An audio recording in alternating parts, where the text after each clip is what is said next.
It's asparagus season. Whether you're starting to go ahead and harvest the asparagus that you've been working on for years to get good in your garden, or whether you found the best deal ever, which was 97 cents a pound at a local grocery store for me, it's time to take this asparagus. Then we're going to come up with a really great instant asparagus soup and ignore the real life, what a kitchen looks like after making one of these videos. So let's get started. Okay, so let's talk about the asparagus that we're working with. I've already started getting it prepped. We have the woody end down here that's really hard and tough. Then we have this middle piece that is still not tender, but it's workable. And then we have the tender end. I'm doing this in 3 sets because you can use these all as different things. However you want to work with this. I'll end up using the middle end and the woody ends together anyway, but separate them if you wish. We're going to take some of the woody ends here and also add it to our compost because we've got a new compost bin that we're going to work on this year. Plus we have worms. So they're going to all get fed to the worms. Not all of it, but they're going to get quite a bit fed to the worms, but you can eat it. But you can see that end can be really tough. And a lot of people will end up just tossing it because it's too tough to eat or deal with. But you can certainly dry it. Let me get these cut down. When I feel that big resistance, that's when I stop. Okay, once I get to that where it's not so hard to come through, that's the stop of the woody end. Then in this middle section, I'm just going to cut into about 1-inch pieces. And when it slides through really easily, I stop. That's the middle section. And then I get to this tender end and I still cut these down a bit. Take a pinch scraper and just make it a little easier to pick it all up. And we do the next set. So, sharpen your knife. Before you get started, this one's already feeling like it's getting dull because I didn't sharpen it up front. And it's gotten a little harder the longer I've been doing this. But I'm also using some hand pressure. Now, of course, you can just chop off the tender end and then throw all of this into a food processor, break it down a lot. That would make it a lot easier for you as well. And the reason why we're doing these separately is, one, because you want to use them differently. You don't want to use these hard woody ends that are right here. You don't want to use these in something like putting into a frittata. That's what you want to use these end tender pieces for. And of course, if you choose not to use the tough woody ends at all, because that's your choice, just snapping those pieces off like that makes it pretty easy to deal with them. Just where that natural snap happens. And hi, I'm Darcy from the Purposeful Pantry. I want to be your dehydrating BFF, teaching you all there is to know about dehydrating and other ways of preservation to put food in your pantry for your family for short-term or long-term, whatever you need. Okay, Dad and I are going halvesies with this, so we're going to take about half of this woody end section to give to the compost and the worms. We just got the worms this week, so they're not going to be eating a lot in the very beginning, but we're going to give them some because give them nutrients too. Now let's get started with the blanching.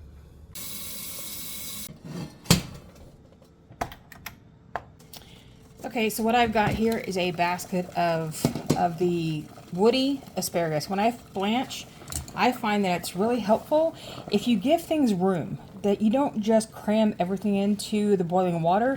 Typically a blanch means you start counting when the water gets back up to a boil and that's the amount of time you're going to do.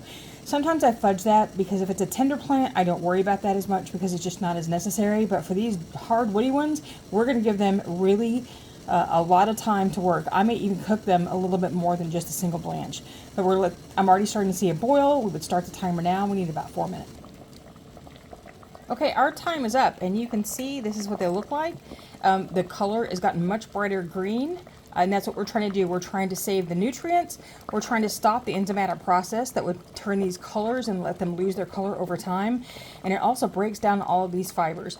Now I've been doing this for 4 minutes, a little over 4 minutes, and I'm going to let these go for about 2 more minutes because I do want to break down those fibers really, really well.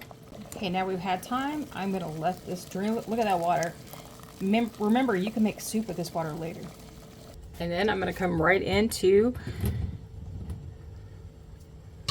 my tray, and I'm going to spread these out and get them ready for drying. And because everything else is going to take longer to blanch, I'm going to go ahead and get these started. I'm going to turn the temperature to 125. Get it up a little higher. All right, then we're going to turn the time to anything above 15, 18 hours, because it doesn't matter at the time. It matters whether this is dry or not. So let's get these started and we're gonna blanch the rest. And how do we know what time? Right here, we go to the vegetables, 125F, 52C. So what we're doing now is speed blanching all the rest of our stuff, trying to get through it as fast as we can because this is gonna take a little while. I had a pot of boiling water. I took a spider loaded with asparagus. This is the middle portion, and then just dumped it into the pot. I use this spider because it makes it easier to put things in and out of the water without getting burned myself. Okay, so we are done with this round of the blanching for this set. So here's what it looks like when it comes out. Now we didn't do this with the woody ends because I did not want to stop the cooking process for those. I want those to cook through more. But for anything else that you blanch, you want to blanch it the time that it's supposed to be blanched for, then you remove it from your pot and put it right into an ice bath because that will stop the cooking process that happens with blanching. We start with our tender ends. I think I'm gonna go ahead and do these all together because they're smaller pieces. And the same as with the middle portion, this will shrink, but you don't necessarily want to pile things onto the tray because you need to make sure that, because it's dense, you want to make sure everything has a little bit of space for airflow, but they don't need to be placed in specific things like when you're doing fruit chips or vegetable chips or something. So what are you going to do with that blanch water? In my house, it cools off and we use it to water the plants that turn around and feed us for the year. Now, the stuff that you see in the right side that's kind of brownish, that's the one that's gone through all of the different versions of blanching. I think I did 5 different ones in that point. That's going to go out to the garden. But the one I did for the ice bath, that's still some of the vitamins coming out, and you can use that water to start your next pot of soup or to cook your rice in, anything like that. Reuse that stuff because it's perfect for adding more nutrients and flavor into what you're already cooking. Okay, I'm going to show you what each of them looks like up close. Here is our middle section. That looks just like that. This is the top. These are the little top pieces. This is the hard woody bottoms. Is that the right one? Yeah, there's the right one. Yeah, there were 2 trays of it, but that was the first section of just the hard woody pieces. Now you can see these are still dry. They crack, but they are more fibrous than their counterparts, so that they're even dry in these sticks. They're hard to break because of all of the fiber in them. Okay, what I've done is I've collected all of the tops and put them into my jar. What you'd want to do next is conditioning, where you just put it in a jar like this and you run it around for like this once a day, every day for about 5 days. And what you're looking for is just to make sure they're not clumping up together, or if they start sticking at the top when you turn it over and you start noticing things are sticking, that means they're not dry. You need to go back and dry them some more. But then also when you're done with that, you can turn around for storage and go ahead and vacuum seal them if you wish. However you vacuum seal, that's fine. You don't have to vacuum seal, but if you want to, it's fine. Now what we're going to be doing with the middles and the woody ends are powdering them, because this will make a great way to make asparagus soup anytime that you want it. You of course can store these middle parts to use the same way that you would use asparagus any other time in a casserole, soup, or stew, but this powder helps you make a really quick soup in a jar that you can store at and keep all the time. It's going to be an instant creamy asparagus soup. And remember, when you're using one of these bullet blenders, do not just push down and let it go. You need to pulse this to break this up a lot. You don't want to burn out your motor.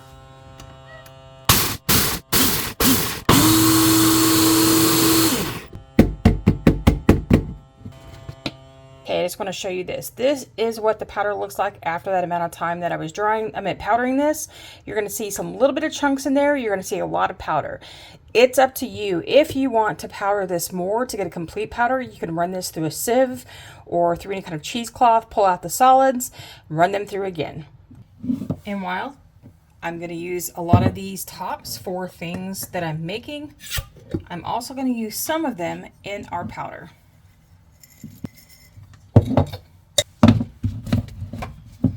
And why I'm adding more solid pieces to our powder, sometimes there's not enough volume and you're trying to get your grinder to work no matter what kind you're using, whether you're using a big blender or you're using a bullet blender or a coffee grinder.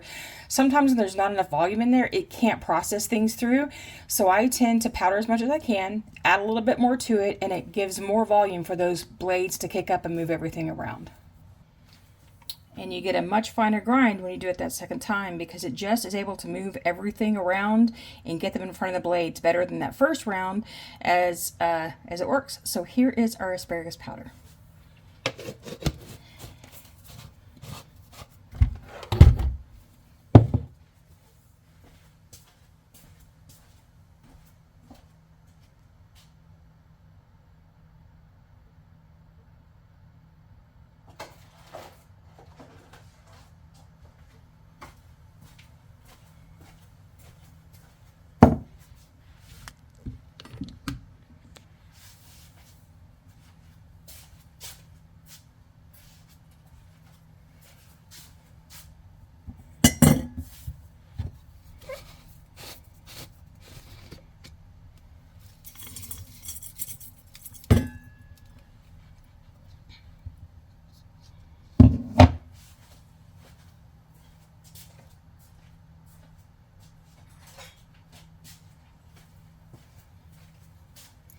When you get a little stickiness going on, you can just run a brush in here, whatever brush you want to use. I happen to just get this art brush from the local art supply store on clearance one day. I think I spent a little over $1 for it.